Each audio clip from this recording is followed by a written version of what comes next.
Hello friends, இன்றைக்கி வீடியோவில் Titanic கப்பல் வந்து எப்படி மூழ்கியது அப்படிங்கிறத தான் பார்க்க போகிறோம்.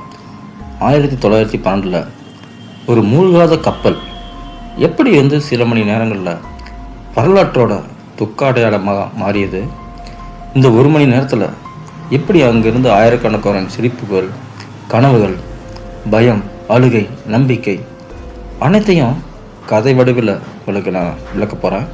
இது சாதாரணமாக ஒரு வரலாற்று விளக்கம் இல்லை, இது டைட்டானிக்கோட உயிரோட்டமான பயணம். வாங்க வீடியோக்குள்ள போகலாம்.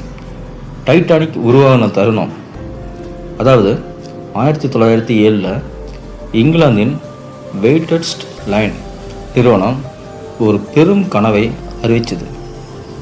மனுஷன் இதுவரை உருவாக்கிய மிக பிரம்மாண்டமான, மிக பாதுகாப்பான, மிக சிறந்த கப்பலாக இந்த டைட்டானிக் இருந்துச்சு. இந்த கப்பலுக்கு ஒரு அடைமொழி இருக்குது, ஆர்எம்எஸ் டைட்டானிக். அந்த காலத்தில் உலகம் 2 பிரிவாக இருந்தது, பணக்காரங்க அல்லது சாதாரண மக்கள். ஆனால் டைட்டானிக்கில் எல்லோருக்கும் ஒரு புதிய யுகமாக இருந்தது. இதில் மொத்தம் 12,000 தொழிலாளர்கள் 26 மாதங்கள் நவீன தொழில்நுட்பத்தோட ஒரு கப்பலை கட்டினாங்க. இது கப்பல் இல்லைங்க, ஒரு மிதக்கும் அரண்மனை. 269 மீட்டர் நீளங்க, 9 அடுக்குகள், 16 வாட்டர் லைட் கம்பார்ட்மெண்ட்டு, ஜிம்கள், ஸ்விம்மிங் பூல்கள், லக்ஸரி ஹோட்டல்லாம் கூட உள்ளே இருந்துச்சுங்க. ஃபஸ்ட் கிளாஸ் ரூம், மாபெரும் புகைப்புகை குழாய்கள். அந்த காலத்தில் யாருமே கற்பனை செய்ய முடியாத அளவுக்கு ஒரு அதிசய கப்பலாக வலம் வந்துச்சு. அதே சமயம் இதில் ஒரு பெரிய தவறு நடந்ததுன்னா அது வந்து டைட்டானிக் கப்பல் வந்து மூழ்காதுங்கிறத மிக மிக மிகையான நம்பிக்கை தான். அந்த நம்பிக்கையும் அந்த அகம்பாவமும் அந்த அலட்சியம்தான் இது ஒரு பெரிய விபத்துக்கு மூல காரணமாக அமைஞ்சது. முதல் பயணம் எங்கே தொடங்குதுன்னா 1912 ஏப்ரல் 10 காலையில் சூரியன் உதிக்கும் தருணமே இந்த கதையோட ஆரம்பம். சவுதாண்டம் துறைமுகம். ஆயிரக்கணக்கானோர் கைகுட்டி சத்தமிட்டு தங்களோட குடும்பத்தினை வழி அனுப்பி வச்சாங்க. டைட்டானிக் 3 இடங்களில் வந்து ஸ்டாப் ஆச்சு. சவுதாண்டன், ஷெர்பார்க், குயின்ஸ்டவுன். அந்த இடத்துல எல்லா பயணிகளையும் ஏற்றிக்கிச்சு. இந்த கப்பலில் யாரெல்லாம் இருந்தாங்க அப்படின்னா, உலகத்திலேயே மிகப்பெரிய பணக்காரங்களும், வணிக அதிபர்களும், பத்திரிகையாளர்களும், இசைக்கலைஞர்களும், நல்ல குடும்பங்களும், அமெரிக்க செல்ல விரும்பிய குடிபெயர்கள் அவங்களும் இருந்தாங்க, மற்றும் சின்ன சின்ன குழந்தைங்களாம் கூட இருந்தாங்க. டைட்டானிக்கில் மொத்தம் எத்தனை பேர் பயணம் செஞ்சாங்கன்னா 2224 பேர் இருந்தாங்க. கப்பலில் உள்ள வாழ்க்கை 2 உலகம் போலங்க. அதாவது வந்து ஃபஸ்ட் கிளாஸில் வந்து ராஜா வாழ்க்கை, செகண்ட் கிளாஸ் வந்து மரியாதையான வாழ்க்கை, தேர்டு கிளாஸ் தான் ரொம்ப எளிய கனவுகள் கொண்ட மனுஷங்கள்லாம் அதில் பயணம் செஞ்சாங்க. இந்த பயணத்தில் இந்த ஒவ்வொருத்தருக்கும் தனி கதை இருந்தது. கப்பல் வந்து வட அட்லாண்டிக் கடலில் நுழையும் போது குளிர்காற்று அலைகள் மெல்ல மெல்ல கப்பலை வந்து தழுவியது. அனைவரும் ஒரு புதிய வாழ்க்கையை வந்து கனவு கண்டுக்கிட்டே போனாங்க. ஆனால் அவங்களுக்கு தெரியல, விதி தனது பிடியை இறுக்கி விட்டதுங்க.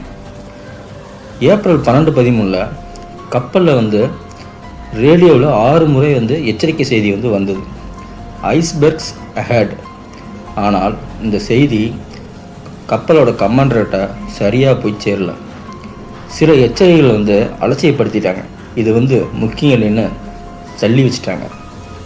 அவர்களோட நம்பிக்கையில் இருந்தது டைட்டானிக் மூழ்காது அப்படிங்கிற நம்பிக்கை தான். அந்த நேரத்தில் கப்பல் வந்து முழு வேகத்தில் ஓடிட்டு இருந்துச்சுங்க. அந்த வேகம், அந்த கவனம் இல்லாத விதம், அதுவே வந்து ஒரு துயரத்துக்கூட முன்னுரையாக எழுதுச்சு. ஏப்ரல் 14, 1912 கரெக்டாக ராத்திரி 11:40 குளிர்காற்று வந்து கடலையே வந்து உரைய வச்சது. லுக் அவுட் டவரில் இருந்து ஃப்ரெட்ரிக் ஃப்ளீட்டுக்கு பனிக்கட்டி வந்து தெரிய ஆரம்பிச்சது. அங்கே இருக்கிறவங்க உடனே சத்தமாக அழைச்சாங்க, ஐஸ்பெர்க் ரைட் ஹெட்டில் இருக்குது அப்படின்ட்டு. அப்போ வந்து பிரிட்ஜில் இருந்து ஒரு பெரிய அலாரம் அடிக்கப்பட்டது. கப்பல் உடனே வலப்பக்கம் திருப்பப்பட்டது. ஆனால் டைட்டானிக் அவ்வளோ ஈஸியாக வந்து திருப்ப முடியாது. ஏன்னா அதனோட நீளம் வந்து 882 அடி நீளம். அதை இத்தனை சீக்கிரம் திருப்ப முடியாது. கப்பல் பனிக்கட்டிய பக்கமாக வேகமாக சரிஞ்சது. கப்பல் வந்து குலுங்கிச்சு. ஆனால் பயணிகள் அது பெரிய விஷயமாகவே நினைக்கல. அவங்களுக்கு தெரியாது என்ன, கப்பலோட அடிப்பகுதியில் 5 கம்பார்ட்மெண்ட் உடஞ்சிருச்சு. டைட்டானிக்கில் 2 கம்பார்ட்மெண்ட் வரைக்கும் தாங்கும், 3-4 கூட தாங்கலாம். ஆனால் 5 உடஞ்சிருச்சுன்னா கப்பலோட தீர்ப்பு வந்து எழுதப்பட்டுச்சு. கப்பல் முழுகியது. ஸ்ட்ராபன குழு கணக்கிட்டனர் இந்த கப்பல் எவ்வளோ நேரத்தில் முழுகணும். டைட்டானிக் வந்து 2 மணி நேரத்துக்குள்ளார கடலுக்குள்ளார முழுகிறோம். அப்போ கப்பலுக்குள்ளார உயிர்கப்பல்கள் இருந்துச்சு. மொத்தம் 20 மட்டும்தான் இருந்துச்சு. அந்த உயிர்கப்பலில் 1178 பேருக்கு மட்டும்தான் இடம் இருந்துச்சு. ஆனால் கப்பலில் இருந்தவங்க 2200 பேர். நிகழ்வுகள்லாம் வேகமாக நடந்தது. இதில் பெண்களுக்கும் குழந்தைகளுக்கும் முன்னுரிமை கொடுத்தாங்க. லைஃப் போட்ஸ் வந்து அரை அளவு தான் நிரப்பப்பட்டுச்சு, அதுலேயும் பாதி தான் நிரப்பினாங்க. பலர் மேடைகளில் குழப்படைஞ்சாங்க. இசைக்குழு வந்து நியர்ஸ் மை காட் டு தீ அப்படின்னு சொல்லிட்டு வாசிக்க ஆரம்பிச்சிட்டாங்க. அப்போ குளிரோட விகிதம் வந்து 2 டிகிரி செல்சியஸில் இருந்துச்சு. மக்கள் எல்லோரும் வந்து பீதியில் கத்துற மாதிரி குரலை வந்துகிட்டே இருக்குது. டைட்டானிக் மெதுவாக முன்பக்கம் தாழ்ந்து செல்ல ஆரம்பிச்சிருச்சு. நீங்கள் மெதுவாக மறைந்து மரணத்தை ஏற்கும் ஒன்றை பார்த்ததுண்டா அப்படின்னு எல்லாரையும் பார்த்து கப்பல் வந்து கேட்குற மாதிரி இருந்துச்சு. டைட்டானிக்கு முழு உலகத்தின் கண் முன்னே அப்படித்தான் முழுகியது. கப்பலின் முன்பகுதி முழுவதும் தண்ணீரில் மறைஞ்சிருச்சு. பின்பகுதி மட்டும் மேலே உயர்ந்து நின்றுச்சு. அந்த நேரத்தில் சத்தங்களும் அழுகைகளும் கடலின் குளிரும் இருளும் மிகச்சிலர் மட்டுமே படகுகளில் இடம்பெற்றனர். நூற்றுக்கணக்கான பேர் கடல்லையே விட்டாங்க. இரவு 2:30 மணிக்கு கப்பல் 2 துண்டாக உடஞ்சிது. வடல் அத்திலாந்திக்கில் கடலிலே மறைஞ்சிருச்சு. 5000 அடியில் அந்த பெரிய கப்பல் கடலடியில் உறங்கத் தொடங்கியது.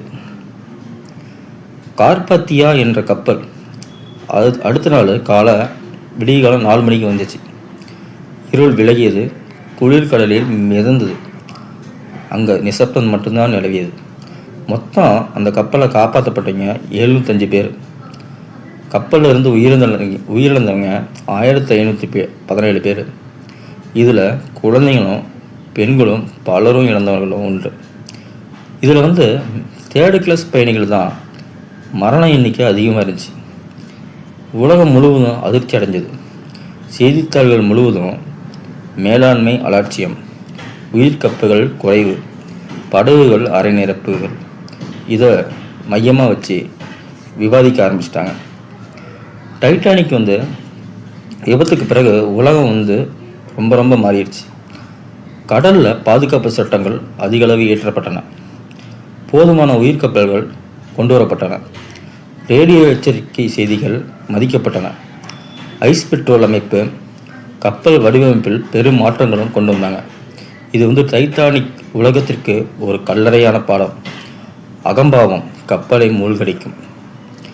கடலடியில் கிடைத்த துண்டுகள், உபகரணங்கள், ஆவணங்கள் விபத்து தவிர்க்க முடியாதது.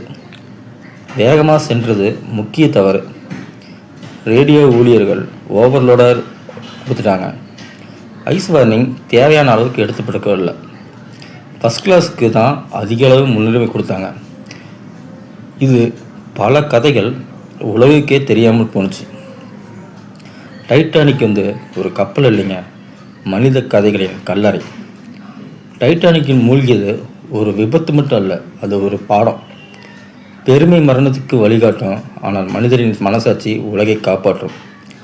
இன்றும் கடலடியில் டைட்டானிக் அமைதியாக கிடக்காது. அது சொல்வது ஒரே ஒரு வார்த்தை தான், மீண்டும் இதுபோல் நிகழாது இருக்க. ஓகே ஃப்ரெண்ட்ஸ், இந்த வீடியோ கண்டிப்பாக உங்களுக்கு பிடிச்சிருக்குன்னு நினைக்கிறேன். இந்த வீடியோ பிடிச்சிருந்தா மறக்காமல் நம்ம சேனல் வந்து சப்ஸ்கிரைப் பண்ணிட்டு அப்படியே பக்கத்தில் இருக்கிற பெல் பட்டன் கிளிக் பண்ணிங்கன்னா நம்ம சேனலில் போடுற வீடியோஸ் வந்து உங்களுக்கு உடனுக்குடனே நோட்டிஃபிகேஷன் வரும். ஓகே ஃப்ரெண்ட்ஸ், இந்த வீடியோ முடிஞ்ச அளவுக்கு ஷேர் பண்ணுங்கள். தேங்க்யூ ஃப்ரெண்ட்ஸ், பாய்.